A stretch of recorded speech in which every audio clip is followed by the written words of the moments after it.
I'm going to talk to you, if I may, for about, I imagine, sort of 40 odd minutes.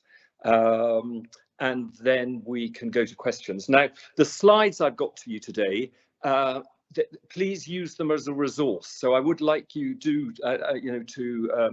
them to be circulated, because they're quite busy slides, some of these, and I hope that they'll be useful to you. It's a sort of strange lecture for me to give this one on targeting. I'm not going to be going into the weeds of the processes, the targeting processes, which those on the call will know more than I do. But what I'd like to try and do today is perhaps take you more to 40,000 feet. The book that you've just heard about, Norms and Forms of Conflict, came out in January. And I want really to give you some of the behavioural, some of the obstacles, some of the things that you may not be thinking about with regards to the title of this lecture, which is two parts that are key, I think. One is that I'm going to be talking about the challenges, the difficulties around targeting as it pertains to autonomous targeting. So delegating the decision to kill to an algorithm, removing human supervision, and actually having an agent in place that makes some of these targeting decisions for you. So that, I hope, frames what we're trying to do. What will be successful today, I think, is if I can get you to go away thinking about some of the enduring difficulties and frictions around autonomy. And I hope that will be useful. So, with no further ado, my gorgeous assistant, if we could go to slide 2, please. I've got around about 20 slides. Some of them I'll flick over quite quickly. So I'm going to talk a lot about context today. So that's that 40,000 feet piece. I've then got some slides, 4 slides around the targeting overview and the targeting processes that you will know, leading into the contention really that Peter, Peter, I ought to give him a quick shout out. Peter Roberts, Professor Peter, was head of military sciences at RUSI, and we worked together on that book, took 40 or so thought leaders, primary source. We took interviews over COVID with the great and good around this autonomy piece, and that features in the book. And I'm really extracting the piece as it relates to targeting for you today. So it's sort of one small part of that book. So we'll look at it around that being a human-centric activity. I'm then going to go a lot into the sort of the intangibles, the sort of those rather sort of strange ethereal frictions that are on your left shoulder as you think about targeting. We'll talk then my happy space. So my piece is really about the machine learning aspects and whether or not that's an appropriate technical spine to introducing autonomy to these processes, and then other obstacles, and then we will wrap up.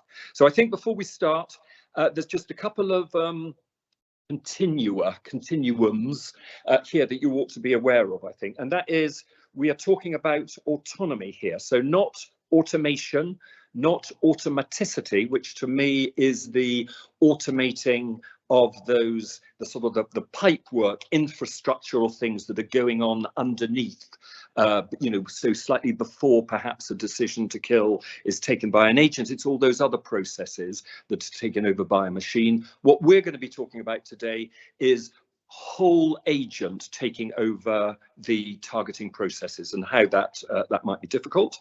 We're talking obviously then about humans being out of the loop, not on the loop or in the loop.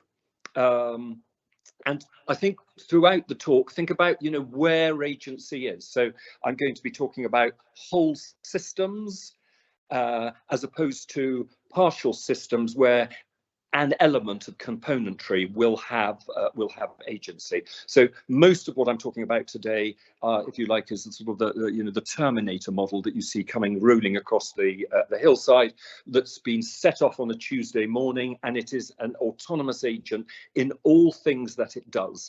And what are the challenges to actually achieving that? And then the last thing is that, of course, we'll talk about some of the decision aids that, for instance, Israel are using at the moment in their Gaza conflict. So it's that continuum between an autonomous agent being a decision aid, as opposed to it actually further down that continuum being actually unleashing lethality. So is it just a decision aid, or is it actually able to kill your adversary? Good. If we can move to slide 3. So it is all about context here. And we think context generally, both in both books, actually. The second book, War Without Oversight, comes out in September, published by Howgate. But we think that generally, when we look at this context, we think it's very useful as a sense check. It's a sort of a framework. It's the prism, if you like, with which properly to weight all of the components within the debate. And so I think when we go through these next couple of slides, you'll sort of get, it's a sort of a framework upon which, around which the whole of the argument can be looked at. So as this slide says here, it's a collection of circumstances, and that's what I try to elevate with you today, that provides the setting for your targeting. The incrementalism, I think we'll be talking a lot about. The only role of the planner, and to a degree the targeteer as well, is to be correct.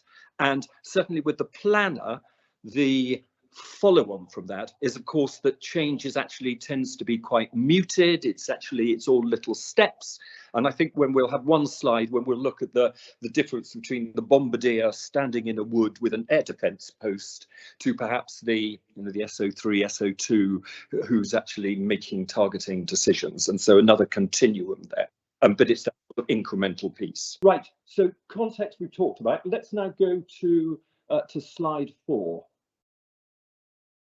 And I think this is a useful one here. So it's so three or four takeaways, I think, from this slide. First of all, and I'll let you to read it yourself. So it's really that revolution in expectation. It's the, that top left-hand one, AI thrashes human fighter, blah, blah, blah. It's that revolution in expectation such that it's the promise of the technology, but further down the continuum again, it's the promise rather what is possible and what is probable. And so it's, throughout this next sort of 40 minutes, if you just sort of think, just because you've seen it on in a film or you've seen it on a piece of paper does not mean that it's going to be deployed on the front line. And I think the other thing that these brings up is the human cost of conflict. So it's the manpower is lacking, manpower is difficult, manpower is expensive, it goes to sleep at night, it needs evacuation when you're injured and such like.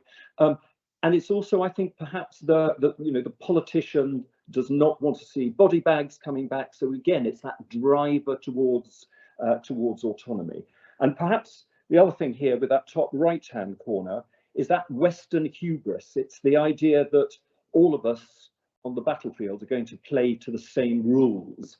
And we picked this out in our war changing landscape book, such that that is hubris.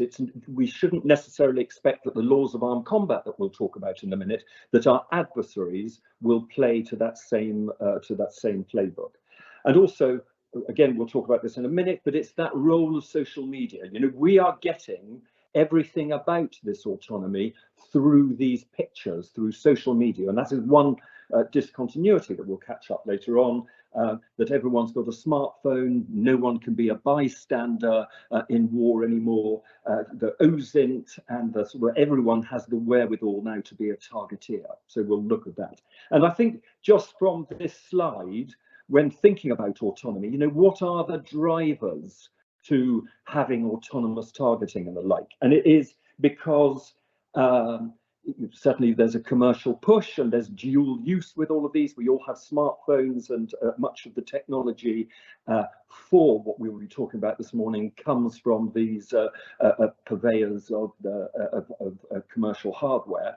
But it's also about force multiplication. It's about asymmetry. It's about humans perhaps being less fit for purpose, so let's give it to a machine to do. And perhaps that machine, you targeteers who are on the call today, maybe with the configured conservatively, maybe actually I am more likely to have a good ethical outcome with my targeting if I have some ethical governor or such like who is doing an override and involved in that targeting process.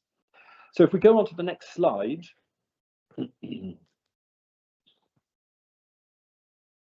There we go. So much in the news now.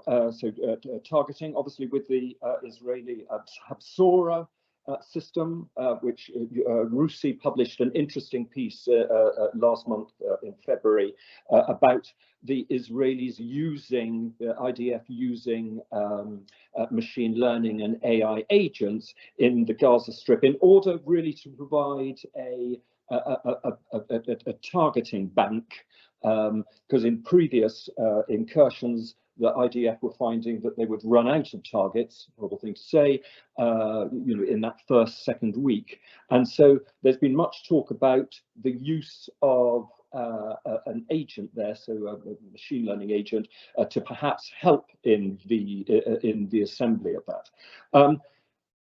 So Rusi's conclusion here, actually, this is such a fiendishly complicated set of processes that we'll come on to again in a minute, such that it's probably more to do with IDF's creation in 2019, I think it was, of a targeting directorate. So certainly it is the collection of all of those sources that you're getting your target information from. So it's drone footage, it's surveillance, it's intercepted communications, OSINT, monitoring of movements, whether that is of people or groups of interest and such like.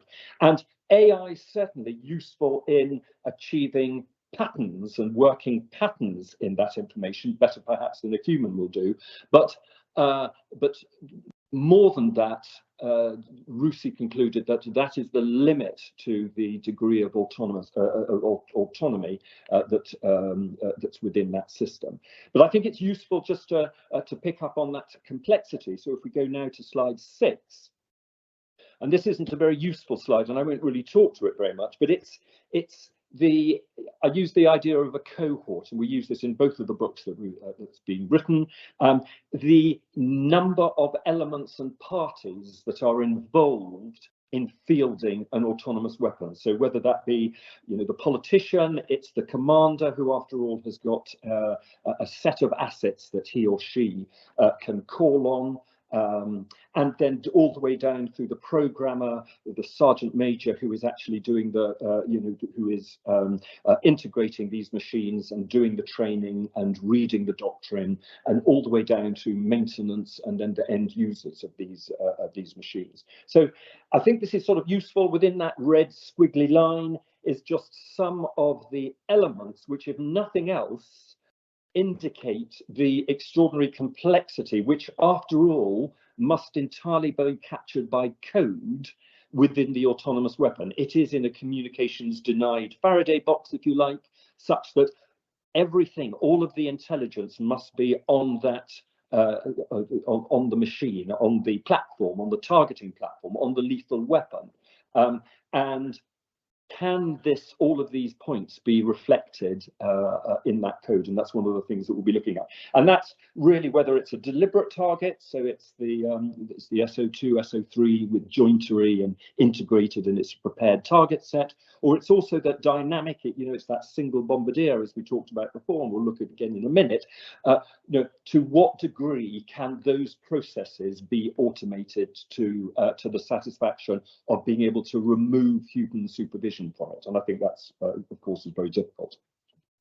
So if we go on to slide 7 now, again, and there are busy slides, these. So if you're, well, I'm sort of yakking away, if you just sort of look down those, and if there's any particular sort of point that's of interest, we can catch that up at the end. But I mean, the point of slide 7 here is that targeting, of course, is the paradoxes, the conflicts, the battles within targeting. And what I wanted to try and do is bring out here. So it's the inhumanity, obviously, of creating the largest bang for your buck. But against that, it's the greater discrimination and the fact that you can, one, be doing this remotely, but also that you are much more precise with your dealing of lethality. And so with your int brief or whatever, there is less collateral damage. So, the use of explosives in built-up areas, for instance, ordnance with a very narrow CEP, a very narrow central error probability, and so you're being much more precise with that. But that's an entire paradox with trying to make as much damage as you possibly can. The societal thing, I think, is interesting, because that goes back to this discontinuity now that everyone with a smartphone, the targeteer, has got to be much more careful, perhaps, than was the case in previous era, because no one is now a bystander. Everyone has the wherewithal, as I said, to be a targeteer. It's that rise of everyone now is a digital individual, and the OSINT and targeting information that can fall from that. But I think also it dehumanizes the fight and the act of fighting, and makes it more difficult for you as the targeteer, because there is an erosion of narrative. It's very difficult for you to control that narrative, because that's now in the ether, and it's not as though you could close down these social media networks, because the phone, after all, for everybody is their security, it's their teller, it's their banking, it's their how to get from A to B. So it can't be uninvented, and so that probably is a discontinuity in the battlefield, but one of the few that we reckoned on in the war's changed landscape. So other ones here, data explosions we'll capture later on, and the norms divergence we've already sort of talked about, how our norms will be very different probably from those of our adversary. So if you go to slide 8, and this here is just it's a deeper look at that targeting continuum that we mentioned before, and it's really looking at the empirics of the poor bombardier stuck in a wood somewhere in Germany, or wherever it is nowadays, to the SO2 targeting sat in his chair.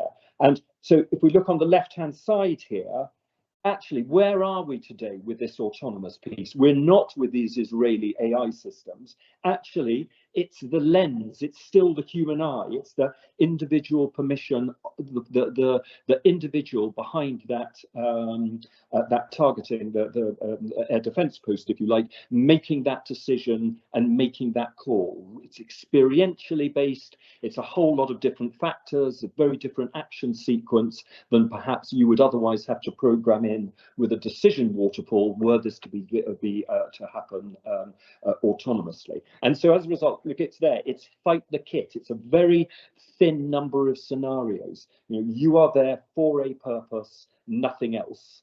And then at the other end of that continuum, so it's the big T targets, it's the battle damage assessment, it's very meaningful human control.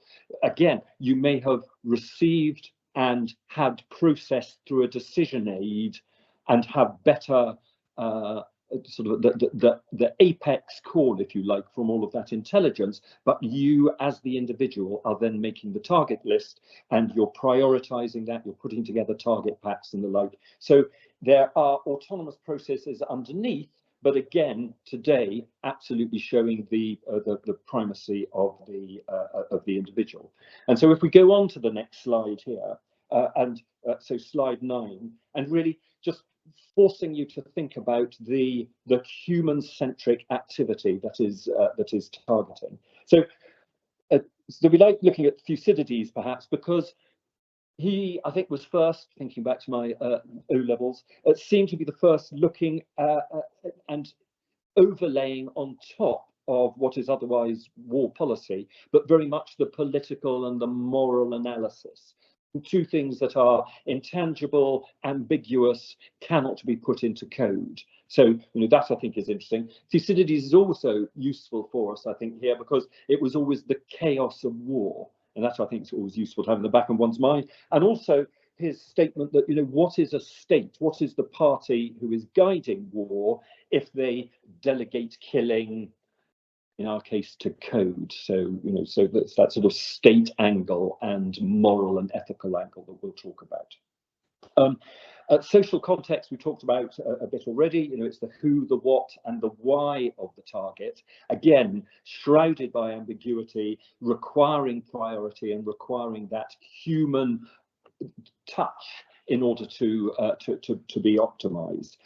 Aims, goals, and values, I always think is interesting. Very difficult to enshrine in code, and so therefore, again, pressing for the commander under the laws of armed combat to understand both at his or her end, but also at the target end, what is happening, and including that in the targeting process.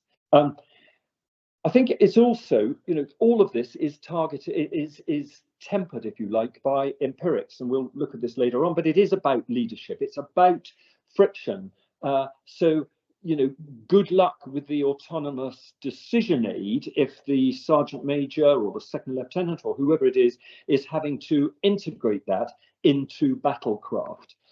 So if we look first of all at the instructor here, it's been 20 years in service or whatever, it's that person is very conditioned by training protocols, by what has happened, and the idea of having something that is not utterly predictable. And after all, these autonomous agents, they are approximators, they are learners, but again, very difficult to understand the processes by which they come to an output. So that doesn't fit with how we currently operate as an army, and we'll as a military. We'll look at that again in a second.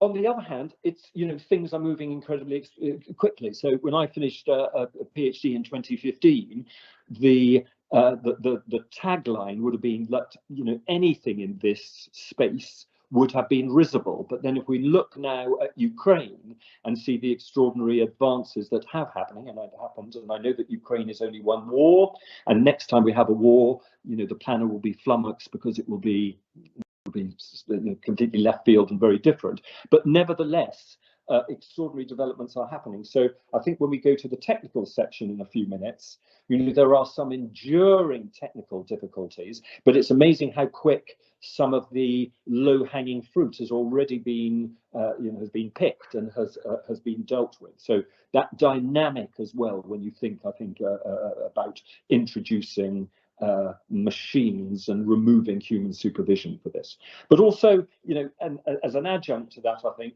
is the hybrid means and just the extraordinary development in the portfolio of means, new means and combination of means that that if you look forward on that, it is it's very difficult to scenario plan for that, very difficult to get a training set for your autonomous agent that is going to exactly match if you are going to be training this agent to act as you require it to under particular scenarios. And we'll pick that up when we look at data. And last point here, I think, is just generally as a targeter, as a targeteer, you will understand that it is empiric, it's experiential. Also, it's very difficult to abstract. So all of those points from that make up the very difficult, complex decision process, decision waterfall that was in that red squiggly line. They are scenarios. If you are going to be training an agent exactly to do that, you need a training data set. They don't exist. And so, that's a sort of a key, it's a foundational systemic difficulty, I think, with going back to that revolution in expectation. You think on a piece of paper it'll work, but show me a workbench at MIT or here at KCL or some of the universities. No one is working on that at the moment. So it's a great gulf that needs to be looked at before this thing becomes real. So if we now turn to some of these intangibles on slide 10, please. So I want really to look at, again, just to bring up reinforce to you at some of the micro, the micro rather than macro, those human difficulties, very difficult to capture in an autonomous agent, but also things that require training and experience, and that is why you as a human are able to target, but that won't translate to a machine. It's really, if you like, it's my advert for meaningful human control. So that's a thing, MHC. If we look at the moment, what's going through at the United Nations, at the CCW, the Convention for Conventional Weapons, when we look at autonomous weapons and the notion of being able to ban autonomy in weapons, how is that being suggested at the United Nations? By insisting, getting a statutory instrument to impose an obligation on the signatories of the Geneva Convention to incorporate, maintain meaningful human control in that kill chain. So that is why these points are of interest. So as I'm talking, just look on that left-hand side, and do please take these slides afterwards. I hope they at least act as a trigger for you. But, a couple of other things here.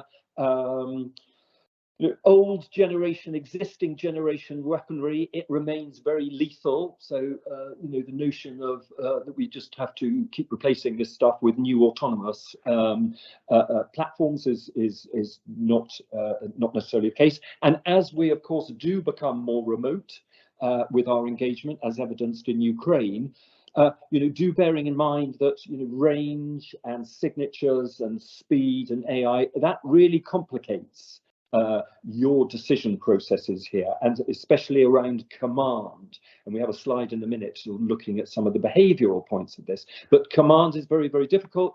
The more it increases in velocity and pace and such like, and also I would argue with this with autonomy as well, just given the unpredictability, given that the machine has to work first time every time.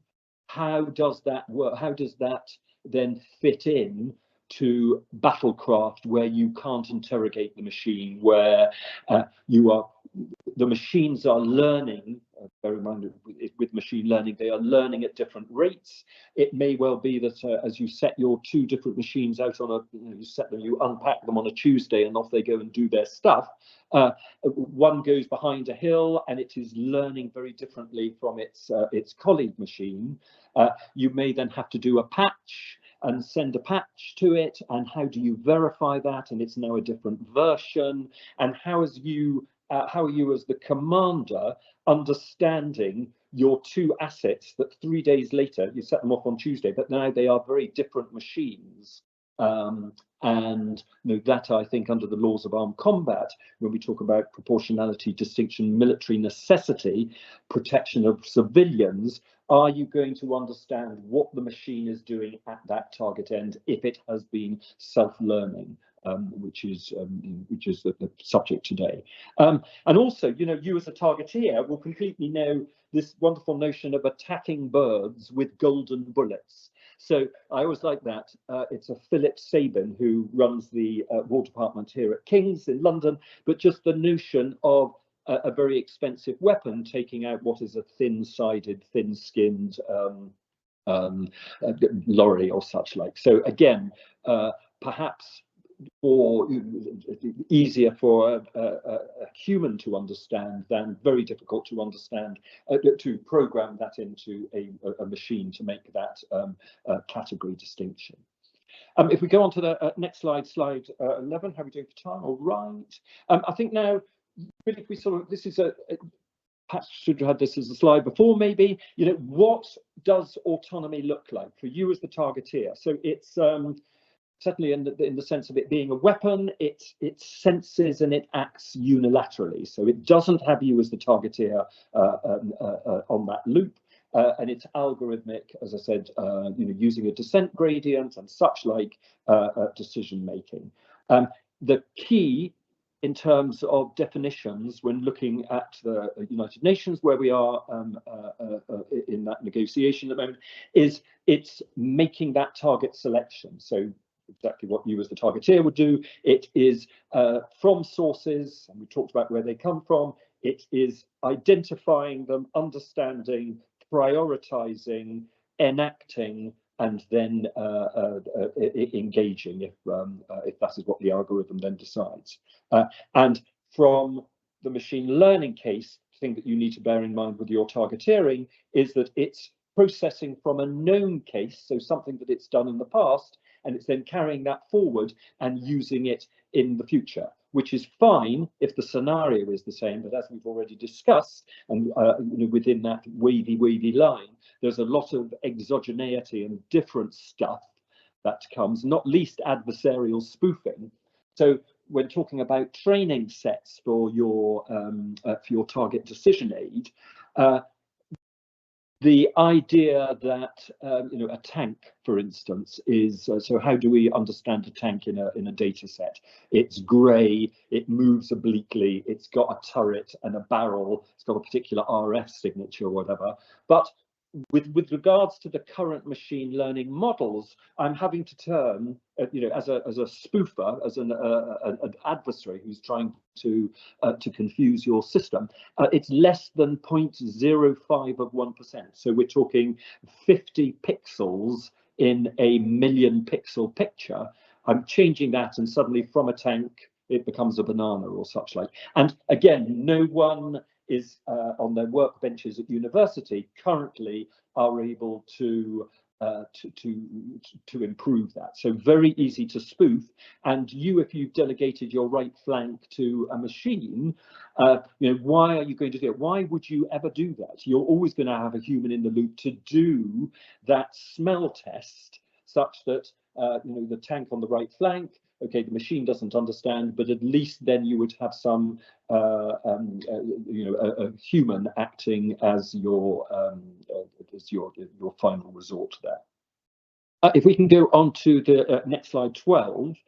Really, I think sort of carrying on this sort of the micro theme, that the role of that sort of exogenous stuff that you can't you can't control. So broadly shifting, your dramatis personae, whatever that is, it's different targets, different day, a different priority, different politicians, very difficult, again, to create a scenario that you can apply this week and know that you can apply that the following week as well. Ambiguity of war, coding for target characterization we've talked about. I think some of the useful ones here, catastrophic error. So we talked about the planner.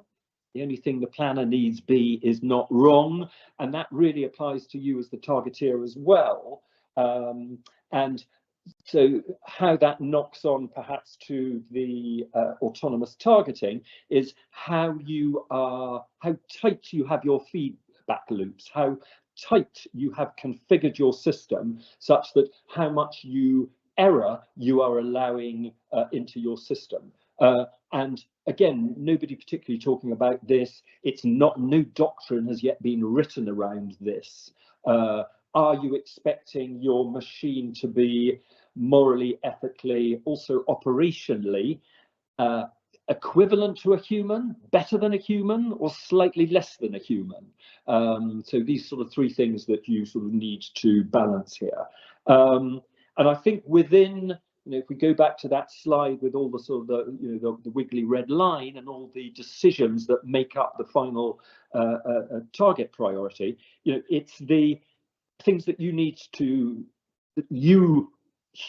as the human, you innately do this, but trying to capture scale, duration, space, the dimensionality of a target, human standards we've already talked about, what margin of error, the circularity of it, where are you getting your sources of information to allow, where is the machine doing this to allow it to make that target? And as a coder, one of the things that I'm always tremendously worried about is that circularity, the notion of an undeclared consumer it is. So I've made an output, which is a machine output, but I'm using that output to become an input in my next decision. So suddenly you have a machine untested output being central to a decision, whether it's targeting or whether it's allowing lethality or such like. So, these things are complicated.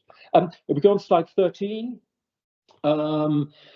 just a brief one. So I can never do a lecture without including. So this comes from Christian Ennemark, who actually was one of my external examiners, Southampton. But I think it's interesting because it's the leadership. You do need to remember that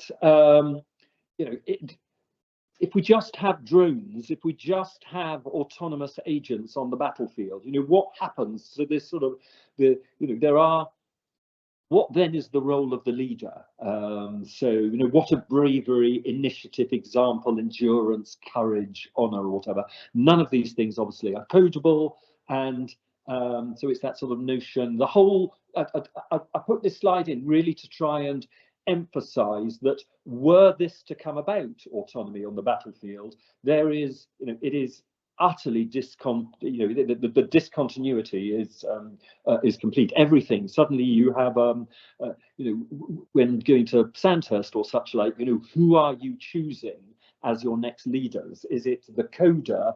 Is it the person who sits in a chair and is able to configure these systems?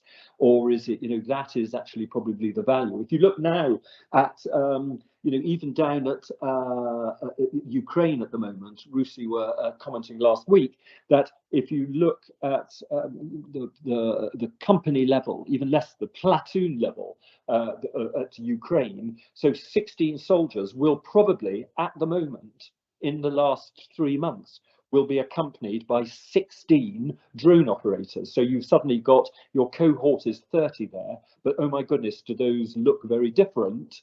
And the training is very different, and behaviourally that hasn't yet been sort of worked out. If we can go to, so I'm going to stay on this, yeah, if we go to the next slide. So I've got 4 slides now, which I'll quickly sort of go through on the sort of technical slide, on the technical side rather. I just want to, I think it's useful, and then we'll just sort of whiz through the rest of it. Data, so targeting obviously rests on data, but I just want to give you some of the sort of the issues around autonomous agents and how data is feeding into the system and decision processes of such agents. So, data does not arrive at the correct time, all in one nice piece, such like. It's partial, it's obsolete, it's contradictory. How often do you poll the data? So from your sensors, are you doing it in real time, which is difficult because it's computationally very expensive and hungry? These are autonomous after all, so you're not able to do that computation at the edge, or you're not able to do it up in the cloud or whatever. Everything, because it's a communications denied environment, is happening on the platform. That is where the intelligence rests. So, that is a really interesting thing. If you're doing it every 10 seconds, every 10 minutes, obsolete, such things. So these things are complicated to factor for in autonomous systems. And I think just you as a targeteer, you are intuitively labeling, weighting, prioritizing, seeking feedback in order to ensure that your outputs are broadly correct. And that feedback loop is extremely difficult to do, obviously, in an autonomous system. A couple of other points here that sits on this slide. We talked about the undeclared consumer and that circularity, but also how is your targeting system, autonomous system, how is it going to fail? Is it going to fail safely? In other words, it just gracefully vitiates, it just dies, but then, oh my goodness, it must tell you because otherwise you've got a hole on your right flank? Or is it going to fail deadly, such that a task has been given, and even though that system has broken down and doesn't, it's unable to factor a decision or whatever, are you getting it to fail deadly such that the target set that you have put in, you will carry on regardless and you will keep doing that? So how these things fail, I think, is sort of something to think about as well. And on slide 15, really, I won't go into this so much, but it's the this is sort of my happy space, if you like, which is this sort of around machine learning. So that target set compatibility that we talked about, overfitting of data. The problem about a battlefield, of course, lots of problems, is that for 99% of the time, nothing happens, and then 1% of the time, it becomes incredibly hot and very difficult. So that is, if you are smoothing data, that is exactly not the data signature that you're looking for, because a smoothing will take down that 1% in order to factor it for the other 99%. So how are you the smoothing routines? How are you introducing doubt and not allowing the machine to infer causes on that 99% of very quiet time, and then the 1% where everything happens? So, all of these are difficult. A couple of other things here. There's this wonderful thing called Worth's law. So you've all heard of Moore's law as sort of computer chips get faster, but actually Worth's law is interesting, and it is generally that software gets slower as hardware gets faster. And just have that in the back of your mind, I think. And it's the setting of sensitivities we've talked about, the data noise, the spoofing, and the such like. Unfortunately here, the adversary. Two things: as soon as first contact, everything goes for a ball of chalk. But also, the adversary undoubtedly has a voice in how your autonomous targeting agent is going to undertake that. So various things here which I think is useful. Data smoothing we talked about. Unlearning routines. How are you? Again, no university is thinking about this. How do you unlearn? How do you get your targeting agent to unlearn a routine, a priority, an action sequence if it's wrong? Again, so a challenge to this. And also, I think what's also very interesting, given that squiggly line and all the different components that come to make your targeting decision, if you like, on coding, you have to bring to the agent's attention packets of information in an order. If you change that order, you undoubtedly get a very different outcome. So the firing sequence of data packets in autonomous systems utterly frames the outputs that you get. So again, it goes back to that revolution in expectation. It looks really easy to do, very smooth, but actually these are extraordinarily sort of complicated things to do. Let's leave that slide, and we'll just go on to these last few. Slide 16 is round about coding, issues for coding. I'll just take the slides, have a look at them. If you've got any sort of issues or any interest about this, we can take this offline. Slide 17, certainly not going to deal with, because it's just a great big list. We go to slide 17. There we go. A whole lot of lists. So it's the technical challenges around wetware, machine learning, hardware, and software. So I countenance you have a look at that. Three quick slides now on obstacles. So slide 18. We sort of talked about some of the human rights law, distinctionality. One of the things that I like, which I haven't put here, there's something called the Martin's Clause that appears in the Geneva Convention, which after all 192 countries have signed up to. And that is anything that you do as a targeteer or elsewhere, you do within the dictates of human conscience. So it's within the dictates. So don't do anything that is too horrible or too mad or too unsupported. And that again appears, it's one of the laws of armed combat. Again, not particularly proven in law, but something that we as the West are certainly looking at within that sort of Western hubris piece. But it's how we fight, and so therefore must be taken into account. Slide 19. just some practical day-to-day considerations about you using autonomy in your targeting. It's the calibration of this thing. How do you do these? How do you calibrate them? We talked about the sergeant major coming up with sort of having to actually train on these things.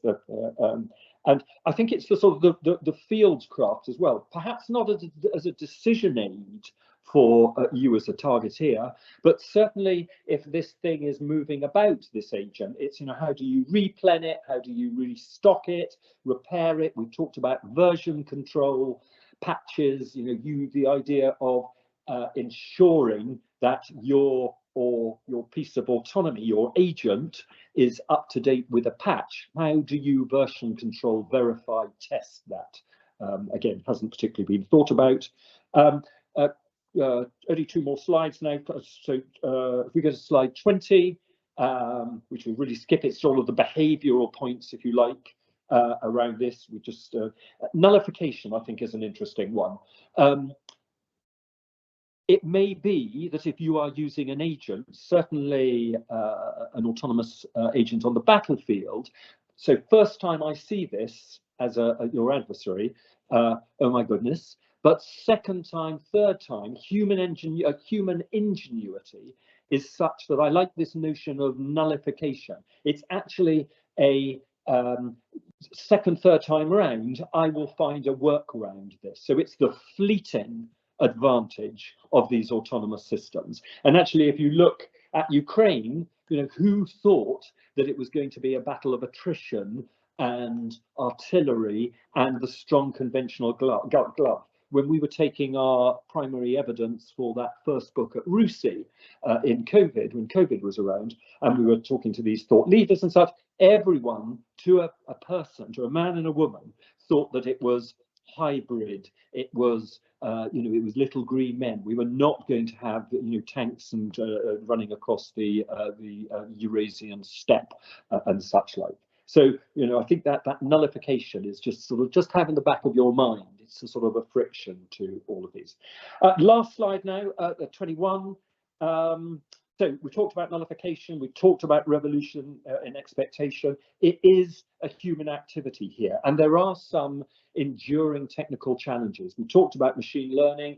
It is still enduringly challenging for a computer to understand that this as a target is the same as this, with a bit of noise in front of it. And if there's 2 of them, that is computationally extremely difficult to do, such that are you going to delegate, without having any human in that loop, a machine to do that task? You always want to have some oversight. Why wouldn't you do that? We've talked about lots of continuums. We've talked about the complexity of the cohort. And I just want to finish now with one last point, and that is going back to the Convention for Conventional Weapons in the United Nations. What are the underlying principles, if you like, that we are trying to enshrine within meaningful human control? Because it's absolutely relevant, I think. It's all about targeting. And that is, you do not, with an autonomous agent, include any target that is changeable, that's malleable, that you as the commander do not understand in a minute's time when the lethal engagement happens, that it's changing. That's the first point. You don't target people, gender, or race. It fails the moral, it's the ethical yuck factor, and under the laws of armed combat. I think the third thing is that you do not have a rolling engagement. So if you are using decision aids to engage, then it's 1, and then come back, have a human look at it.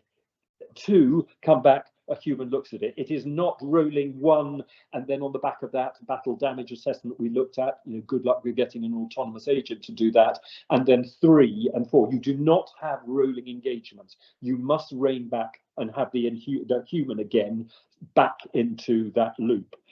No multiple compositions within the target, so not a tank and then looking at your left side and taking out a thin-skinned vehicle and then doing a trench. Nothing that is patently against the laws of armed combat, and we've talked about what the underlying components are of that.